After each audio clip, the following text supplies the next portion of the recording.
할렐루야. 네, 오늘 내가 구원하리라 라는 말씀으로 함께 은혜를 받고자 합니다. 본문의 말씀은 그러니까 이사야 46장은 바벨론 포로기에 하나님께서 낙담해 있는 실망하고 있는 그러한 이스라엘 백성들에게 주신 하나님의 말씀이었습니다.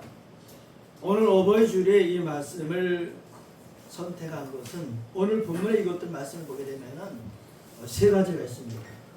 무슨 말씀이냐면은 내게 안겼고 내게 업히고 그 다음에 너희를 품을 것이다 이런 말씀이 있습니다. 안고 업고 품으리라. 그런데 누가? 그 앞에 말씀을 보게 되면은 내가 너희를 이렇게 바로 주어가 하나님으로 되어 있어요. 이 당시 어떤 상황이냐면은 이스라엘 백성들이 바벨론을 포로로 끌려가는 것은 약 20년 동안에 3차례 그렇게 끌려가요. 절정기가 바로 바벨론의 그 절정기가 있었는데 7세기부터 6세기까지 그 절정기에 약 80년 동안 바벨론이 강대한 그런 세상이 되는 거죠. 그럴 때에 이스라엘도 그들에게 3차례 끌려가서 이제 포로 생활을 하게 되는데 그 포로로 끌려가는 이스라엘 백성들은 보는 것이 뭐예요? 다 바벨론의 문화예요. 그 바벨론의 문화는 바로 바벨론의 종교죠. 그래서 바벨론은 특별히 벨과 느보라는 두 신을 섬겼어요. 그 외에 뭐든 다른 신도 있었지만은 벨신과 느보라는 신을 이 바벨론 사람들을 섬기게 됩니다. 그러면서 바벨론 사람들은 굉장히 자기들의 신이 강력한 신이 되셔서 우리나라가 이렇게 힘있고 또 다른 나라를 이렇게 뭐 약탈해서 이기고 뭐 많은 노예를 삼고 뭐 이렇게 강대하다라고 바벨론 사람들은 믿고 있었습니다. 이럴 때 이스라엘 백성들은 어떻게 됐을까요? 하나님 앞에 마음이 녹아내리는 거죠. 정말 하나님이 우리를 버리신 것인가? 하나님 우리를 외면하신 것인가? 라고 이스라엘 백성들은 그렇게 절망하고 있을 때에 하나님은 이사야 선지자를 통해서 그렇게 말씀을 전하게 하셨습니다. 어떤 말씀이냐?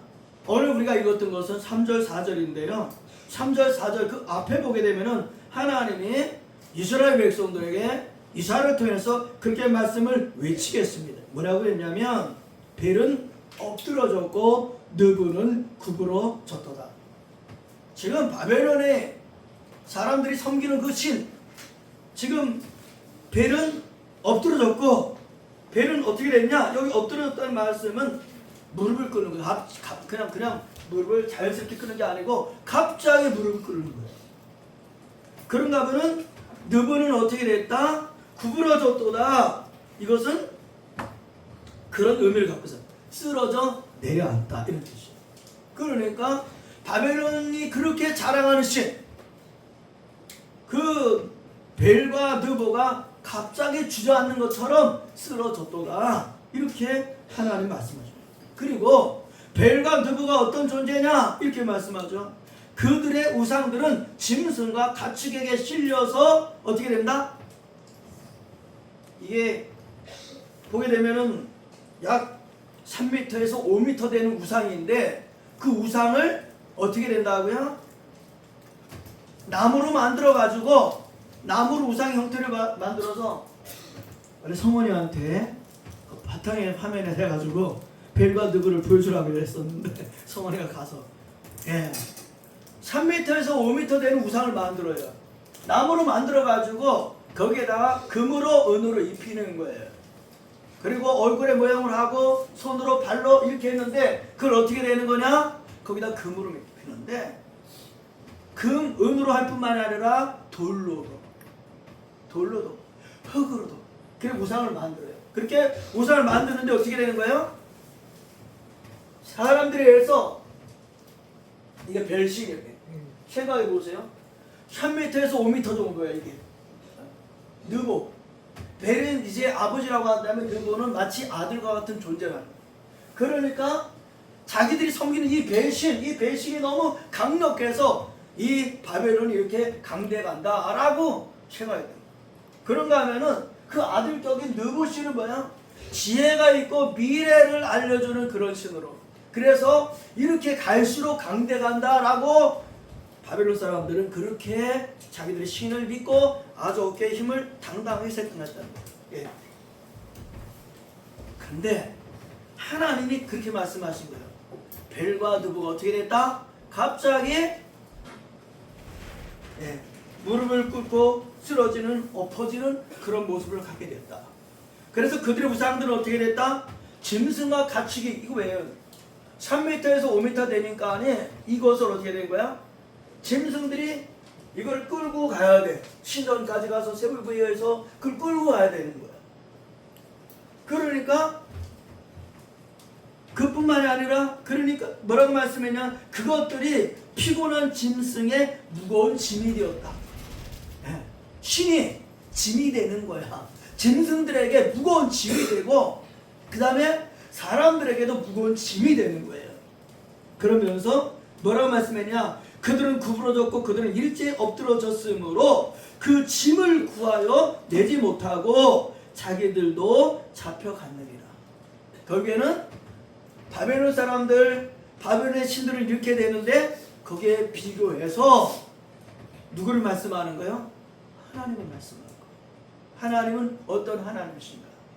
자, 이스라엘 백성들이 절망하고 있을 때에 그 절망하고 있는 이스라엘 백성들의 하나님은 어떤 분이신가? 라는 것을 3절과 4절에서 말씀하는 거예요.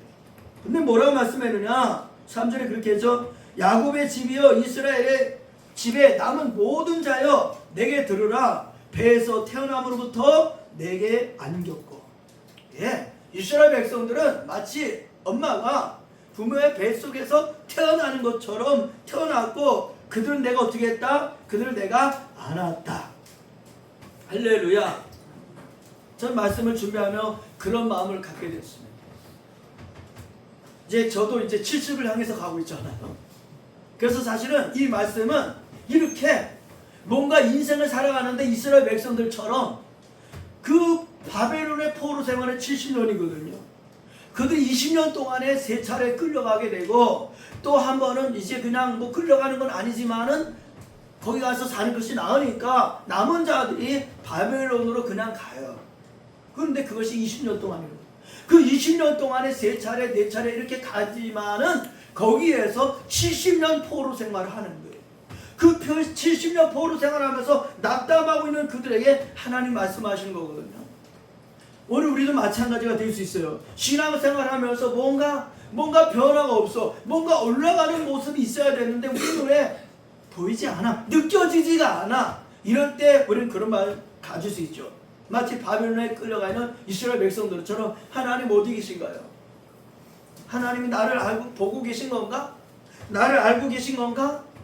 이렇게 생각할 수 있다는 거죠. 근데 하나님이 그때 말씀하시는 거예요. 태에서 나무로부터 내게 업혔다. 할렐루야. 예. 우리는 어떤 존재인가? 뱃속에서 태어날 때부터 어떻게 됐다? 내게 업혔다라고 말씀합니다. 예, 우리는 아무나 없지 않아요. 없는 게 정해져 있어요. 우리 자녀를 얻어요. 아멘? 저 말씀을 준비하면서 그런 생각했습니다. 내게 업힌 너희여. 그런데 이 말씀을 준비하면서 그런 생각인 거예요. 내가 아들을 업었던 거, 딸을 업었던 거, 목에 무등을 태워줬던 거. 그러면 우리 행복한 집에 아들, 딸들도 어렸을 때 우리 행복한 집에 아들로 딸로 왔던 애들은 제가 업었거든요. 제가 업었어요. 업고 무등도 태우고 그렇게 했죠. 근데 하나님이 뭐라고 말씀하시냐? 너희가 태에서 날 때부터 너희는 내가 업었다라고 말씀합니다. 낙담하고 있는 이스라엘 백성들에게 너희가 태어날 때부터 내가 너희를 등에 업었다라고 말씀합니다. 이 말씀이 믿어지게 되면 아마 이스라엘 백성들은 아마 통곡했을 거예요. 왜? 그런 하나님이신데 우리가 죄를 지어서 바벨론의 포로로 끌려가서 그것도 70년이 채워지도록 거기에서 죄값을 치러야 되는 그들 생각했다면은 아마 하나님 앞에 아마 애통했을 거예요. 중요한 것은 하나님이 너희는 내게 업혔다라고 말씀합니다. 보세요. 지금 바벨론의 사람들은 우상을 끌고 가서 뭔가 어떤 자리에 놓고 그를 섬기고 있었어요. 근데 하나님은 그게 아니라 내가 너희들을 날 때부터 내가 너희들을 등에 업었다라고 말씀합니다. 오늘 우리에게 그런 은혜가 있게 되기를 주님의 이름으로 축복합니다. 하나님을 외면하시고 나 혼자 고생하고 하나님과 무관하게 있었던 나 자신이 아닌가 라고 하면서 외로워서 하나님 앞에서 멀리 느껴져 있는 그런 하나님처럼 생각됐다고 한다면 오늘 본문의 말씀이 하나님이 나에게 주시는 말씀이 되기를 주님의 이름으로 축복합니다. 나는 몰랐는데 그분이 나를 업었다는 거예요. 업어주시는 하나님, 따라해서 업어주시는 하나님, 업어주시는 하나님. 할렐루야. 성경에 이렇게 말씀합니다. 이스라엘 백성들이 애굽에서 나올 때에 나와서 시내산에 이르게 되었습니다. 출애굽기 19장 4절에 보게 되면 하나님이 모세를 통해서 말씀하세요. 뭐라고 말씀하시느냐? 이렇게 말씀하세요. 내가 어떻게 행하였음과 그 다음에 독수리 날개로 너희를 업어서 내게로 인도하였음을 너희가 보았느니라. 애굽에서 나와서 홍해를 건넜습니다. 그리고 광야를 지나갑니다. 그리고 시내산에 이제 머물러 있는데 하나님은 모세를 통해서 내가 너희를 독수리 날개로 업어서 너희를 내게로 인도하였느니라 이렇게 말씀합니다. 왜 하나님이 이스라엘 백성들을 독수리 날개로 그렇게 업어서 인도했다라고 말씀하셨을까요? 이거는 하나님의 방법이에요. 하나님의 초자연적인 방법이에요. 애굽에서 이스라엘 백성이 나온다? 이거는 전혀 이스라엘 백성들이 생각할 수 없었어요. 근데 하나님이 모세를 보내서 이스라엘 백성들을 애굽에서 나오게 하시고 홍해를 건너게 하시고 만나와 메추라기를 통해서 날마다 내려주셔서 그걸 보고 지금 시내산 앞에 머물러 있어요. 하나님은 그를 말씀하는 거죠. 내가 너희를 독수리가 이제 날개로 업어서 인도한 것처럼 내가 너희를 인도했다. 사랑하는 성도 여러분, 우리가 예수 믿고 얼마나 살아왔습니까? 그 모든 과정에 하나님은 이스라엘 백성에 말씀하는 것처럼 하나님이 독수리 날개로 우리를 업어서 지금 이 자리에 인도한 것을 믿으시기를 바랍니다. 신명기 1장 31절에 보게 되면 하나님은 또 말씀합니다. 사람이 아들을 아는 것 같이 너희 하나님 여호와께서 너희가 걸어온 길에서 너희를 아는 사라고 했어요. 하나님이 아느셨대. 이스라엘 백성이 걸어온 그 길에서 하나님께서는 너희를 아느셨다라고 말씀합니다. 그뿐만이 아닙니다. 신명기 32장 11절 12절에 보게 되면 이렇게 하나님은 또 모세를 통해 말씀합니다. 독수리가 그의 새끼를 이제 받기 위해서 이제 날개를 펴가지고 그 날개 위에 날개 하시고 그 떨어지는데 밑에 가서 그 날개 위에 그것을 업었다라고 표현합니다. 할렐루야. 사랑하는 성도 여러분, 오늘 우리의 힘으로 산 것이 아니라 하나님의 은혜로 산 줄로 믿습니다. 하나님이 업어주셨어요. 두 번째는 어떻게 하셨다고요? 네. 말씀드렸죠? 안으셨다, 업으셨다라고 말씀합니다.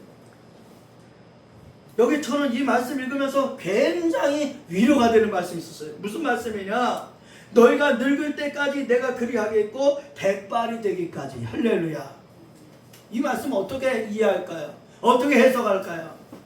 전 이 말씀을 이렇게 해석했습니다. 말씀 준비하면서 따르겠습니다. 끝까지 버리지 않겠다.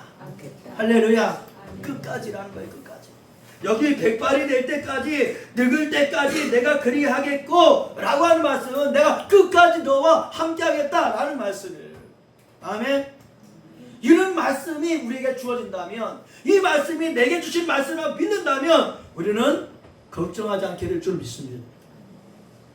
마치 이스라엘 백성들이 하나님 계신 겁니까? 우리 외면한 겁니까? 라면서 답답하고 가슴을 치는 그럴 때에 만약에 하나님이 내가 백발이 될 때까지 늙을 때까지 너희와 함께 하겠다고 하는 말씀을 믿었더라면 받았더라면 그들은 답답함이 없었을 것이다. 오늘 사랑하는 성도 여러분, 우리가 살아가면서 답답함이 있을 때에 이 말씀을 기억하게 되기를 바랍니다. 네가 늙을 때까지, 네가 백발이 될 때까지 내가 그리하겠다. 할렐루야. 여기 백발이 되기까지라니, 백발은 원뜻은 어떤 뜻이냐면은 노년에라는 말씀도 있는데요, 인생의 경륜이라는 뜻도 갖고 있어요. 무슨 말이냐면은 살아가면서 사람이 곡절이 많이 있잖아요. 올라갈 때도 있고 내려갈 때도 있고 기쁠 때도 있고 슬플 때도 있는데, 그런 모든 것이 쌓여지는 것을 경륜이라고 표현을 해요. 그러니까 내가 너의 모든 그 경륜, 인생의 그 경륜에 어떻게 하겠다? 내가 함께 하겠다는 거예요. 네가 쌓여지는 그 인생의 그 경륜 속에 내가 너와 함께 하겠다라는 말씀이에요. 우리 요양원에서 예배를 드리고 그렇게 하는데, 거기가 이한 목사님이 찬양을 반주했었어요. 그런데 그냥 어르신들은 이거예요. 박수로 손뼉을 치면서 찬양했어요. 근데 찬양이 나왔잖아요. 근데 그런 마음을 들었어요. 하나님, 이 자리를 축복해 주세요. 왜냐하면 예수님 안 믿는 분들도 요양원에 오시거든요. 그러니까 한 주에 한 번씩 예배 드리는데, 그 요양원에서 저 바라는 마음은 그런 거였거든요. 예배 드리면서 하나님을 스펀지처럼 알아가게 하옵소서. 은혜를 스펀지처럼 알아가게 해주세요. 이런 마음이에요. 사실 그 어버이날 그 행사한 것도 바로 그런 의도였어요. 목사님 열심히 찬양하고 이렇게 하고 따라하고 손뼉치고 그러는데, 찬양하고 그러는 데는 제가 그냥 몸으로 그런 거예요. 마음속에 그런 마음이었어요. 하나님, 이 자리를 기억해 주세요. 이분들의 마음을 열어주세요. 귀를 열어주시고 마음을 열어주시고 그분들의 마음속에 하나님의 말씀이 마셔서, 은혜가 임하셔서, 나도 하나님 믿고 싶다, 나도 예수 믿고 싶다 라고 하는 자리가 되게 해주세요. 그러니까 제가 하나님만 생각하고 박수치면서 몸 흔들면서 어르신들과 같이 그렇게 했어요. 사랑하는 성도 여러분, 저는 다윗을 생각합니다. 다윗은 법궤가 돌아오게 될 때에 그는 그 앞에 너무너무 기뻐서 그 앞에 춤을 췄어요. 아랫도그니까 바지가 뭐 이렇게 내려가는 것도 모르면서 너무너무 기뻐가지고 춤을 췄던 거죠. 근데 다윗이 한 말이 있어요. 나는 하나님 앞에 했다. 우리 잊지 맙시다. 신앙생활은요, 사람 앞에 하는 거 아닙니다. 신앙생활은요, 하나님 앞에 하는 거예요. 하나님 앞에 하는 거예요. 그 하나님이 어떤 하나님이시다? 네가 늙을 때까지, 내가 백발이 될 때까지, 네가 내려가든지 올라가든지 어떤 일이 있든지 간에 나는 너와 함께 하겠다. 할렐루야. 마지막 절에 보게 되면 그렇게 말씀하시죠. 뭐라고 말씀하셨어요? 이렇게 말씀하죠. 너희가 노년에 이르기까지 내가 그리하겠고 백발이 되기까지 내가 너희를 품을 것이라. 내가 지었은즉 내가 업을 것이요 내가 품고 구하여 내리라. 네. 품고 구하여 내리라. 지금 절망하고 답답하고 두려워하고 있는 이스라엘 백성들에게 내가 너희를 구하여 내리라. 내가 구하여 내리라. 오늘 하나님은 구하여 내시는 하나님이십니다. 어떻게 해요? 우리 집 나간 아들이 있었죠. 아버지 앞에 재산을 물려달라고 해가지고 내가 뭐가 나가서 뭔가 자립하면은 될 것 같아서 아버지한테 다 재산 물려받아가지고 나갔는데, 나중에는 다 없어지고 거지가 되었죠. 그리고 거지가 되어서 아버지를 생각하고, 그 거지는 그래도 지혜로운 거지였죠. 하나님을 생각했어요. 그리고 어떻게 표현했냐면 성경에 말씀하기를 하나님과 아버지한테 죄를 지었다라고 표현했어요. 죄를 지었다. 아버지하고 함께 있었을 땐 몰랐는데 아버지를 떠나고 가지고 있었던 것이 다 없어지고 나서 보니까 아, 죄를 졌구나 라고 하는 것을 생각하고 아버지를 생각하고 아버지 집을 생각하고 아버지한테 아들이 아니라 그 아버지 집에 있는 종이 하나처럼 되더라도 나는 아버지한테 가리라. 아버지가 어떻게 하고 계셨을까요? 이제나 저제나 아버지는 아들이 돌아올 때를 기다리고 계신 아버지였지. 바로 이것이 하나님의 모습인 줄로 믿습니다.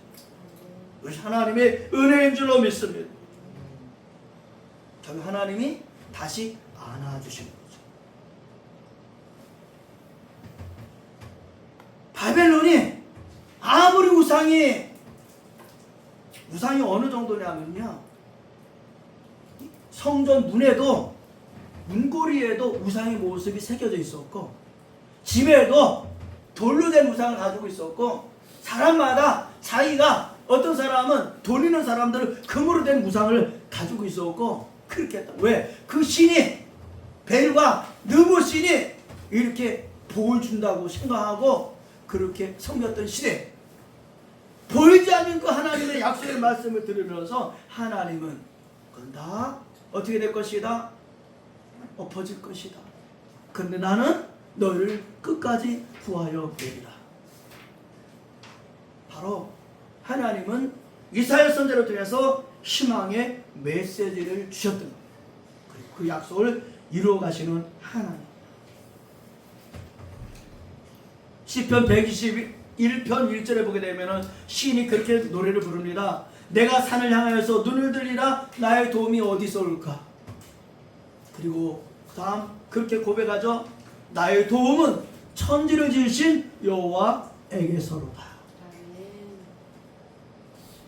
도움은 하나님이시라는 거죠. 오늘 우리 예강교회 성도 여러분, 연세가 되셨거나 어린이가 되었거나 젊거나 상관없이 우리를 구하실 분은 하나님이라는 사실을 기억하고 하나님 아버지 앞에 당당히 맡기며 하나님과 동행하는 우리 모두가 되어지기를 예수님의 이름으로 축복합니다. 아멘. 기도하겠습니다.